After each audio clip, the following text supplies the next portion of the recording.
Nancy Tyagi, a well-known designer and influencer from India, recently stunned the red carpet at the 2025 Cannes Film Festival. Her appearance, especially one dazzling crystal-studded outfit, had everyone talking. But within 48 hours of her big moment, accusations began to surface. Claims that the iconic look wasn't hers at all, not her design, not original, and not acknowledged. So what really happened, and why is this turning into a case of creative theft, accountability, and the ever-blurry lines of influence and originality in fashion? Let's break it down. Nancy Tyagi is no stranger to style. A self-proclaimed designer, she's carved a space for herself in the digital fashion world. So when she posted her Cannes 2025 look, fans were quick to applaud. It was bold, elegant, covered in gleaming crystals, and paired with a dramatic cape. Her caption added a personal touch. "This color is my mother's favorite, so I decided to design something special this year. It took nearly a month of work, but I'm proud of how it turned out." It sounded heartfelt, authentic. But was it? Because soon after, whispers started emerging. People began comparing her dress to one previously shared by another small designer's page. And it wasn't just similar, it was nearly identical. Just hours after Nancy's red carpet moment, singer and performer Neha Bhasin posted a cryptic story on Instagram. She hinted that the look felt strangely familiar. Not long after, she uploaded a photo of herself from a previous performance, wearing something remarkably similar. Not identical, but close enough to raise eyebrows. Then came Sufi Modiwala, a prominent figure in India's fashion scene, who echoed the concerns. He posted screenshots from followers alerting him that the design wasn't Nancy's creation. Sufi shared a conversation where someone directly stated that the outfit was originally created by a small design label from Bombay and that it had been given to Nancy. That one word, given, is where things get complicated. Soon, the original designer, a small but rising fashion label, posted their receipts. They had uploaded the design back in February, long before Cannes. Their post showcased the exact same dress, crystal for crystal, stitch for stitch. Even the cape matched. And now, they weren't just quiet spectators, they were speaking up. In their stories, they didn't name Nancy directly, but they didn't need to. The implications were crystal clear. They reshared Neha Bhasin's post, added subtle jabs, and uploaded the original dress with the caption, "Sold out, Cannes 2025. Neha also gave a strong statement saying, "The intention isn't to bring down another woman, but facts are facts. We've all worked hard to get where we are. We're self-made, but calling someone else's work your own, that's not okay." And that sentiment struck a chord. Let's be real. In the world of fashion, especially red carpet events like Cannes or the Met Gala, giving credit is not just common, it's expected. Designers, stylists, and labels work tirelessly behind the scenes, and in return, they get exposure, new clients, and recognition. So when a celebrity or influencer skips the credit, it doesn't just feel shady, it takes away someone else's hard work. In this case, people might argue, well, maybe she bought the dress, maybe there was no collaboration. And that's fair. If Nancy purchased the design outright, she's under no legal obligation to shout out the designer. But here's where the line gets crossed. It's one thing to buy a dress and not mention the brand. It's another thing entirely to claim you made it yourself. Let's examine the statements more closely. In an interview with Brut India, Nancy claimed, "This outfit took almost a month to put together. I worked hard on the design, and the weight of the material made it difficult, but it was worth it." She didn't say, "I bought this dress." She didn't say, "This was a custom creation by someone else." She positioned herself as the designer and even emotionally tied it to her mother's favorite color. That might seem like a harmless embellishment to some, but in fashion, that's everything. That statement alone triggered the entire fallout because it wasn't a case of omission, it was a false claim of authorship. This situation touches on a deeper issue, how power and visibility affect credit in creative industries. If a celebrity buys a dress from a small designer and fails to tag them, the designer often gets lost in the noise. But if the same designer were to accidentally imitate a famous brand's look, legal threats would be flying in overnight. Nancy's supporters argue that she's self-made, that she's talented, and that this may have been a misunderstanding. And sure, that's possible, but the silence afterward, no clarification, no apology, no acknowledgement, made things worse. Because imagine the roles reversed. What if someone bought a Nancy Tyagi original, wore it on the red carpet, and claimed it as their own design? Would she be okay with that?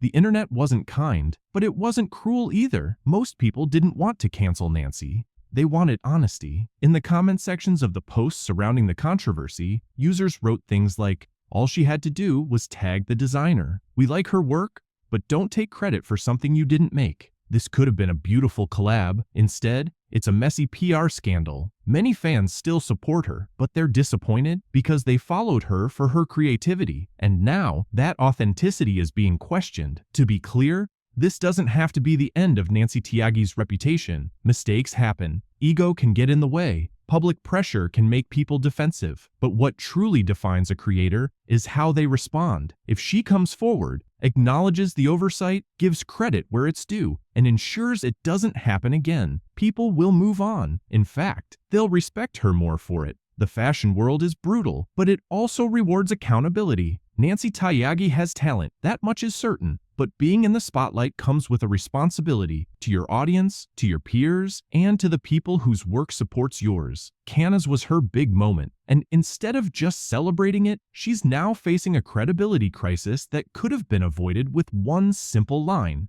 designed by XYZ. So whether you're a designer, influencer, or someone who just loves fashion, remember this: credit doesn't cost anything, but silence, that can cost everything. Thanks for watching.